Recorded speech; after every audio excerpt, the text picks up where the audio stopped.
अस्सलाम वालेकुम, welcome back to my channel. उम्मीद करती हूँ आप सब खैरियत से होंगे, बिल्कुल ठीक होंगे और मज़े में होंगे। आज मैं आप सबके साथ परफेक्ट नान खटाई की रेसिपी शेयर करूँगी, वो भी विदाउट ओवन। आप पतीले में किस तरह से नान खटाई बना सकते हैं, बहुत ही परफेक्ट रेसिपी है। यही सारे इंग्रेडिएंट्स यूज़ होंगे, बहुत सिंपल से इंग्रेडिएंट्स है। आप इस तरह से इसका स्क्रीनशॉट ले सकते हैं। अगर आप मेरे चैनल पर न्यू हैं तो जल्दी से मेरे चैनल को सब्सक्राइब कर दें। ये मैंने हाफ कप मैदा लिया है।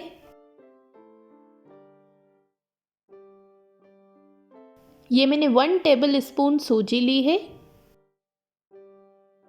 सारी मेजरमेंट मैंने मेजरिंग कप से की है, तो आप भी उसका यूज़ करें। ये मैंने बेसन लिया है 2 टेबल स्पून, वही बेसन है जो हम पकोड़े बनाने में यूज़ करते हैं। ये मैंने बेकिंग पाउडर लिया है 1 टीस्पून।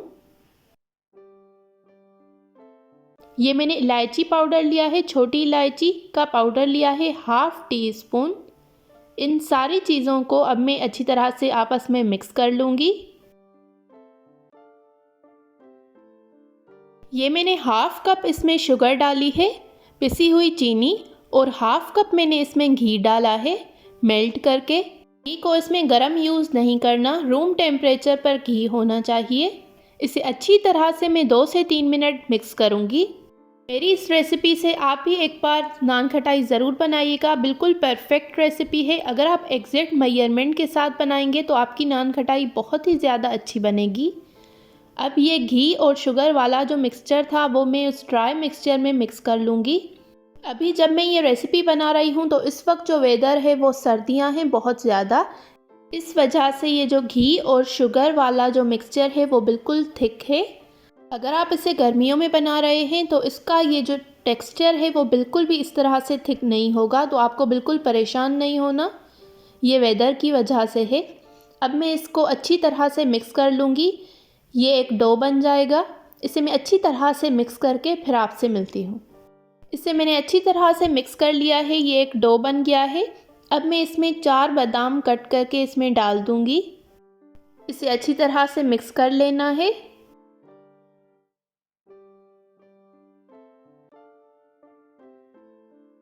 अब मैं इसे कवर करके रख दूँगी 10 मिनट के लिए फ्रिज में। अब मैंने ये एक बर्तन लिया है, उसमें मैंने ये नीचे नमक बिछा लिया है और स्टैंड रख दी है। अब मैं इसे कवर करके रख दूँगी मीडियम आग पर प्रीहीट होने के लिए। 15 मिनट में इसे प्रीहीट करूँगी। अब इस मिक्सचर को 10 मिनट हो गए हैं। अब मैं इसे अच्छी तरह से शेप दे दूँगी। बिल्कुल ये रेडी हो गया है बेक होने के लिए। अब मैं इसको अच्छी तरह से इसका शेप दे दूँगी। हमें इसको बिल्कुल फ्लैट नहीं कर देना है, राउंड एक शेप देनी है। बेक होने के बाद जब ये राइज होगा तो इसकी शेप बहुत ही ज़्यादा अच्छी आ जाएगी। अगर आप इसे बिल्कुल फ्लैट कर देंगे तो ये बेक होने के बाद बिल्कुल इसकी अच्छी शेप नहीं आएगी। वो परफेक्ट जो शेप होती है नान खटाई की वो इससे आती है।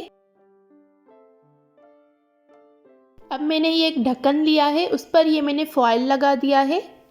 उसको मैंने अच्छी तरह से ऑयल के साथ ग्रीस कर लिया है, जिससे ये नीचे स्टिक भी नहीं होंगे और जलेंगे भी नहीं। अब मैं इस नान खटाई के मिक्सचर को इस पर रख दूँगी। इन सब को एक दूसरे से थोड़ा थोड़ा दूर करके रखना है। जब ये राइज होंगे तो इसकी जो शेप है वो इससे ज़्यादा हो जाएगी। आपको मेरी ये रेसिपी पसंद आ रही है तो मेरे इस वीडियो को ज़रूर लाइक कीजिएगा और शेयर कीजिएगा। अब ये मैंने एक यॉक लिया, अंडे की जर्दी, इसे मैं इसके ऊपर अच्छी तरह से ब्रश से लगा दूंगी। अगर आप मेरे चैनल पर न्यू हैं तो जल्दी से मेरे चैनल को सब्सक्राइब कर दें इस तरह की और बहुत सारी न्यू वीडियोस देखने के लिए। अब मैं इसके ऊपर बादाम रख दूंगी। हमारे इस मिक्सचर से 12 नान खटाई रेडी हो जाएंगी। अब मैं इसे बेक करने के लिए रख दूंगी। इस पतीली को मैंने 15 मिनट के लिए प्रीहीट किया था। अब मैं इसे कवर करके रख दूंगी। मेरी ये नान खटाई 50 to 55 मिनट में रेडी हो गई थी। मैंने इसको बिल्कुल स्लो आग पर बेक करने के लिए रखा था। हमारी ये नान खटाई बिल्कुल परफेक्टली बेक हो गई है। ये मैं इसे चेक कर रही हूँ।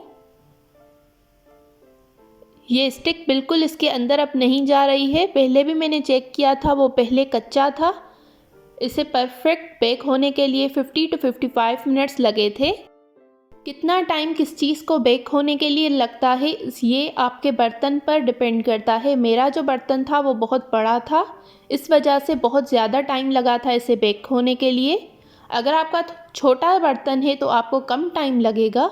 आप इस तरह से नान खटाई एक बार ज़रूर ट्राई कीजिएगा और मेरे साथ अपना फीडबैक कमेंट सेक्शन में ज़रूर शेयर कीजिएगा कि आपको ये रेसिपी कैसी लगी। और मेरी इस वीडियो को लाइक कर दीजिएगा और सबके साथ शेयर भी कीजिएगा। और अगर आप मेरे चैनल पर न्यू हैं तो जल्दी से मेरे चैनल को सब्सक्राइब कर दें और बेल आइकॉन को हिट करें इस तरह की और बहुत सारी मज़ेदार न्यू रेसिपीज़ के लिए। ये हमारी नान खटाई बिल्कुल परफेक्टली बेक हो गई है। अगर आपको मेरी ये रेसिपी पसंद आई तो इस वीडियो को ज़रूर लाइक कीजिएगा और शेयर कीजिएगा। अगर आप मेरे चैनल पर न्यू हैं तो मेरे चैनल को सब्सक्राइब करें और बेल आइकॉन को हिट करें। मिलते हैं नई वीडियो के साथ, तब तक के लिए थैंक यू फॉर वॉचिंग। अल्लाह हाफिज़।